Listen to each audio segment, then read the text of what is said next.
A monotone man reads. Hey YouTube. It is approximately 9:14, January 6th. I don't have to be at school right now. It's pretty awesome. Got my coffee and my Star Wars mug. French vanilla creamer.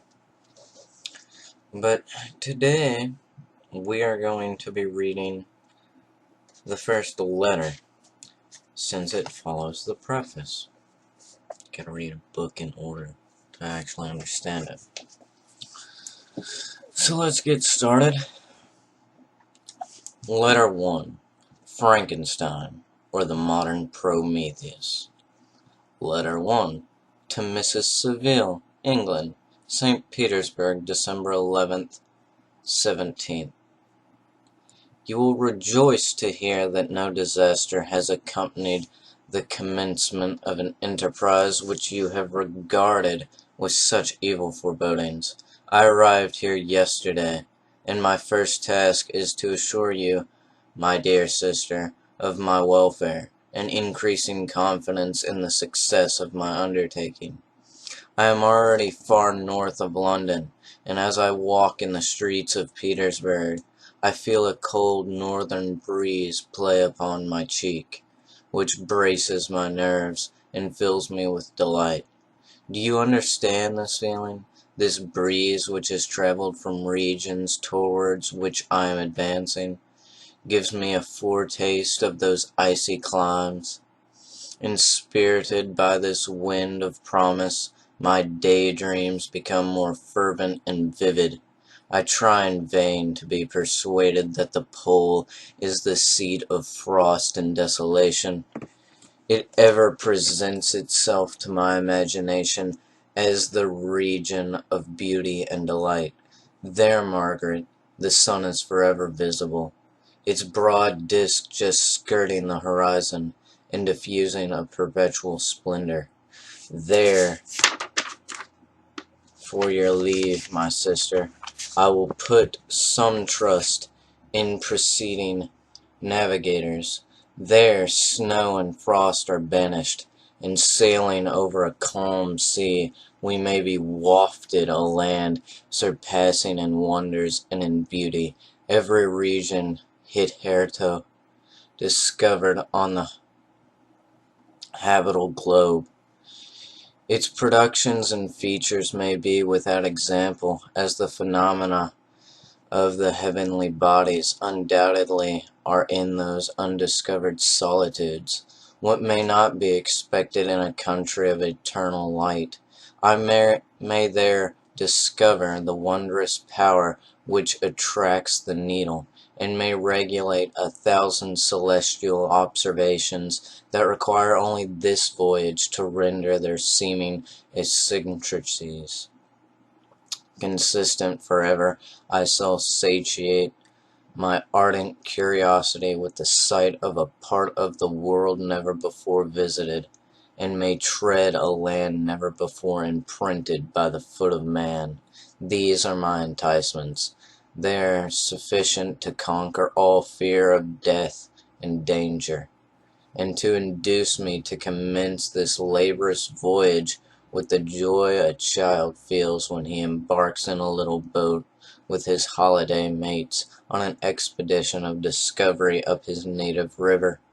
But supposing all these conjectures to be false, you cannot contest the inestimable benefit which I shall confer on all mankind, to the last generation, by discovering a passage near the pole to those countries, to reach which at present so many months are requisite, or by ascertaining the secret of the magnet, which, if at all possible, can only be effected by an undertaking such as mine. Those reflections have dispelled the agitation with which I began a letter, and I feel my heart glow with an enthusiasm which elevates me to heaven, for nothing contributes so much to tranquillize the mind as the steady purpose, a point on which the soul may fix its intellectual eye. This expedition has been the favorite dream of my early years. I have read with ardor the accounts of the various voyages which have been made in the prospect of arriving at the North Pacific Ocean through the seas which surround the pole.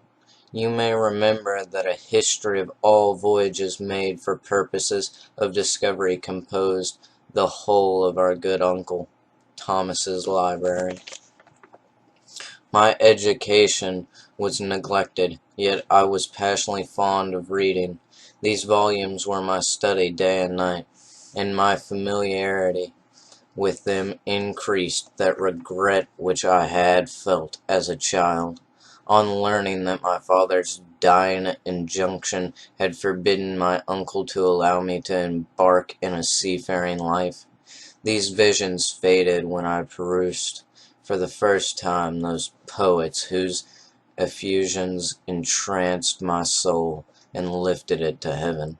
I also became a poet, and for 1 year lived in a paradise of my own creation. I imagine that I also might obtain a niche in the temple where the names of Homer and Shakespeare are consecrated.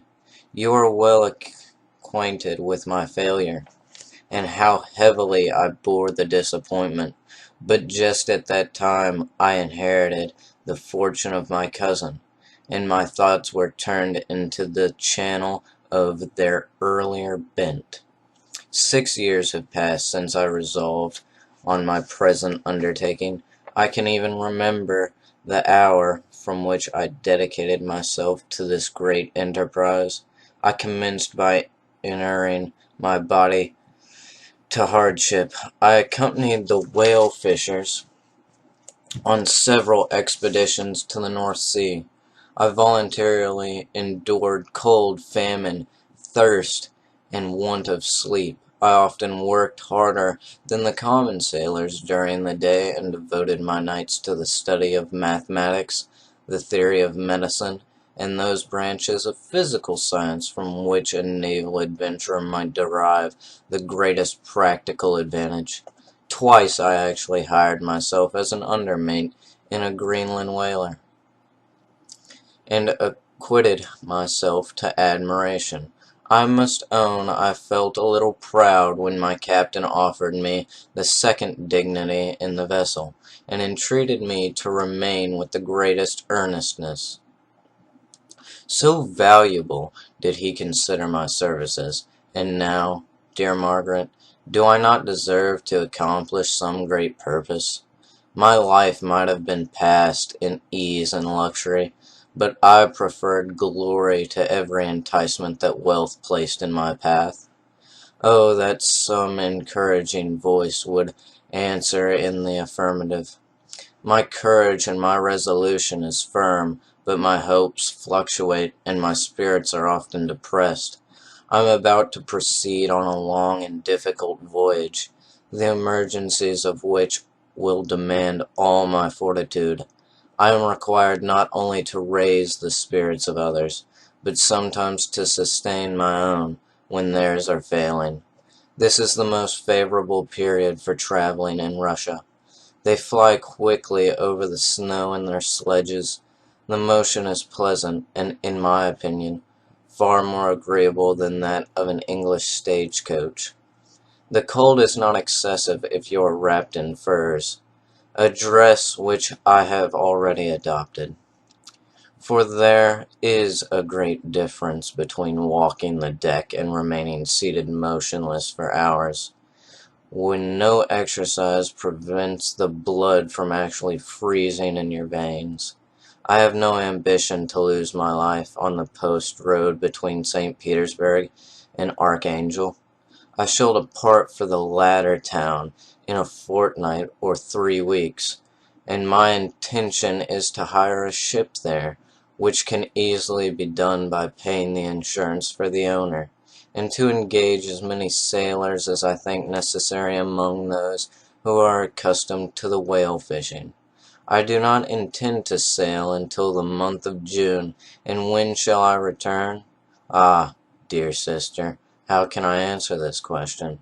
If I succeed, many, many months, perhaps years, will pass before you and I may meet. If I fail, you will see me soon again, or never. Farewell, my dear, excellent Margaret. Heaven shower down blessings on you and save me, that I may again and again testify my gratitude for all your love and kindness. Your affectionate brother, R. Walton. That concludes letter 1. That took 10 minutes and 30 seconds to do the previous part of the video, but I think I did it pretty well. Leave me feedback if you liked my video, thought it was funny, comment, like, subscribe. Kinda need you to do some of those things. Gotta grow my channel somehow. I went with the Sith mug today, by the way. I have one with Yoda and Chewbacca on it, but I went with Darth Vader and a Stormtrooper. This would be the mug Kylo Ren would have. He kind of a Darth Vader fanboy. But yeah, if you like the video, obviously like the video. If you want to see more, obviously subscribe. If you want to see me do something else, do something crazy, then comment, let me know. I'm open to mostly anything. If you're Zach Smith, do not comment on my videos with vulgar, terrible language. I have teachers subscribe to this channel, just so you know. They can kind of see it. But yeah, that about wraps it up. Help me grow my channel. It's gonna be great. Sorry I took so long on winter break. I was kind of busy. This should be a priority of mine, but as I told you, I'm in it for me. And I made the decision to not post until today. So, you're welcome.